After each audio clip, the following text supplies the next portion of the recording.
I think that people are really should not panic about what's happening right now. The market was down 1,000 points. It was up 1,000 points the previous day.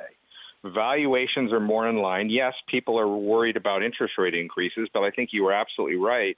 The markets digested a 0.5% increase in interest rates, unthinkable 3 or 4 months ago, and it's still living to live another day. So I think that this is an opportunity for investors to position, take some bait off the table, because I think you're going to see a lot of volatility in the next 3 or 4 months, but get into some staples, get some defensive names, get some dividend names, and really look to position your portfolio for the next ride up, because that's going to happen. The economy in the United States is doing quite well, even if interest rates are rising. Michael, so where's the entry point for the NASDAQ? We're down, 24% from the 52-week highs. At what point do investors buy the dip again?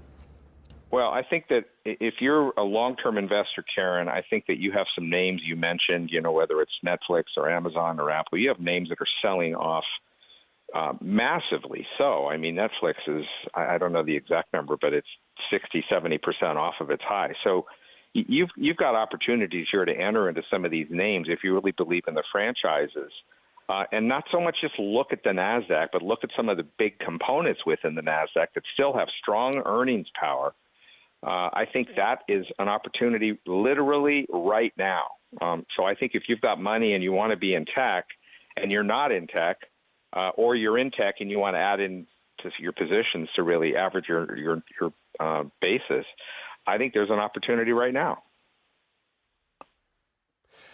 Trouble is, Michael, and I was watching very closely CNBC yesterday as our American colleagues charted the decline in the market, and there was expert after expert coming on saying suddenly, well, I think you need to focus on the long term now, and if you like the stock at this price, then you've got to like it at this price because it's down, and average in for the longer run, which is kind of what you're saying here.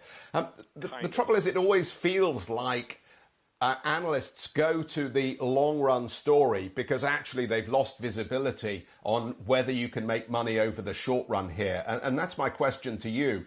Have we actually entered a bear market for this phase of the cycle? And if we have, then you've got to think only long-term, don't you? Because over the short term, you're going to get killed by the volatility.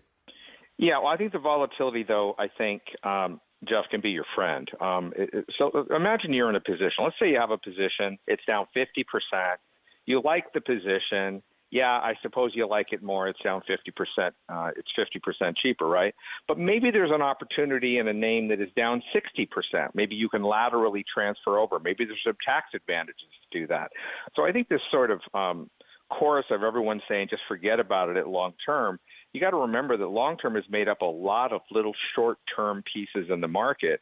And so I think there really is some benefit in being tactical. Look at some of the positions that are down and some of the positions you want to own that are down more than the position you're going to sell. So you sell something down 50 and you buy something that's down 60, you've upgraded your portfolio on a discounted basis. Then, yeah, go ahead and look for the long term, but you cannot ignore the opportunities that short-term markets present you to make adjustments in your portfolio strategy.